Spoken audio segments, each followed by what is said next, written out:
नमस्कार दोस्तों and welcome to our channel. दोस्तों, मिडिल ईस्ट में हालात अब सिर्फ तनावपूर्ण नहीं रहे बल्कि तेजी से एक बड़े टकराव की ओर बढ़ते नजर आ रहे हैं। और इसी बीच दुनिया की सबसे ताकतवर अर्थव्यवस्थाओं का ग्रुप G7 खुलकर मैदान में उतरता हुआ दिख रहा है और वो स्ट्रेट ऑफ हॉर्मुज में अपने जहाज भेजने की तैयारी कर रहा है। जी हाँ, ईरान के खिलाफ अब सिर्फ बयानबाजी नहीं हो रही। अभी तक ब्रिटेन हो, जर्मनी हो, इवन फ्रांस भी या दूसरे यूरोपियन देश हो, सिर्फ बयानबाजी कर रहे थे। लेकिन अब लग रहा है G7 ग्रुप एक पूरा स्ट्रेटेजिक प्लान तैयार कर चुका है और इस प्लान का सबसे बड़ा फोकस है दुनिया की सबसे अहम समुद्री लाइफलाइन यानी स्ट्रेट ऑफ हॉर्मुज को ओपन रखना। अब आप समझिए कि मामला कितना बड़ा है। हॉर्मुज स्ट्रेट ही वो जगह है जहां से दुनिया का करीब 20% तेल गुजरता है। यानी अगर यहाँ थोड़ी सी भी रुकावट आती है तो पूरी दुनिया की अर्थव्यवस्था हिल सकती है, तेल की कीमतें आसमान छू सकती हैं, सप्लाई चेन टूट सकती है और कई देशों में ऊर्जा संकट खड़ा हो सकता है। और अभी जो हालात बन रहे हैं वो इसी दिशा में इशारा कर रहे हैं। पिछले 15 दिनों से स्ट्रेट ऑफ हॉर्मुज बंद है। पहले जहाँ हर दिन 150 से ज्यादा जहाज स्ट्रेट ऑफ हॉर्मुज से गुजरते थे, अब ये संख्या गिरकर 0 हो चुकी है।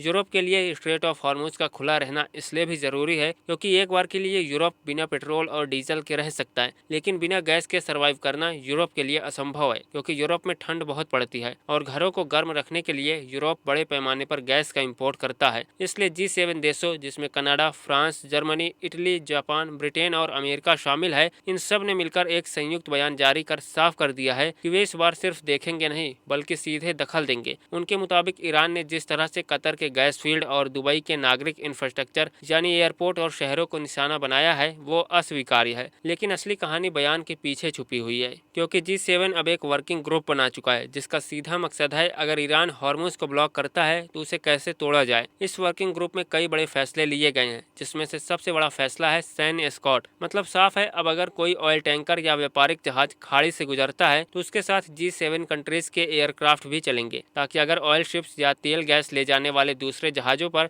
ईरान की तरफ से कोई मिसाइल अटैक या ड्रोन अटैक होता है तो उन मिसाइलों को या फिर उन ड्रोन्स को हवा में ही डिस्ट्रॉय किया जा सके। यह सिर्फ एक सुरक्षा उपाय नहीं है, ये एक मैसेज भी है। मैसेज ये कि अब समुद्री रास्तों को ब्लॉक करना आसान नहीं होगा और यही चीज इस पूरे संकट को और खतरनाक बना देती है क्योंकि अगर एक तरफ ईरान अपने प्रभाव का इस्तेमाल करके इस रास्ते को कंट्रोल करने की कोशिश करता है और दूसरी तरफ G7 देश सैन्य ताकत के साथ उसे खोलने निकलते हैं तो सीधा टकराव लगभग तय हो जाता है। इसी बीच यूरोपियन यूनियन भी पूरी तरह G7 के साथ खड़ा नजर आ रहा है। दोनों ने मिलकर साफ कहा है कि वैश्विक ऊर्जा आपूर्ति को किसी भी हालत में बाधित नहीं होने दिया जाएगा और इसके लिए सिर्फ सैन्य नहीं बल्कि कूटनीतिक मोर्चे पर भी काम शुरू हो चुका है। शिपिंग कंपनियों के साथ बातचीत शुरू हो गई है ताकि उन्हें भरोसा दिलाया जा सके कि उनके जहाज स्ट्रेट ऑफ हॉर्मुज में सुरक्षित रहेंगे, ईरान किसी भी तरह का नुकसान नहीं पहुंचा पाएगा। लेकिन सवाल ये है कि क्या ये सब हालात को संभाल पाएगा या इस रीजन में G7 की नेवी आने से युद्ध और भड़क जाएगा। इतिहास बताता है कि जब भी बड़े समुद्री रास्तों पर सेना के जहाज बढ़ते हैं तो टकराव का खतरा और भी ज्यादा बढ़ जाता है।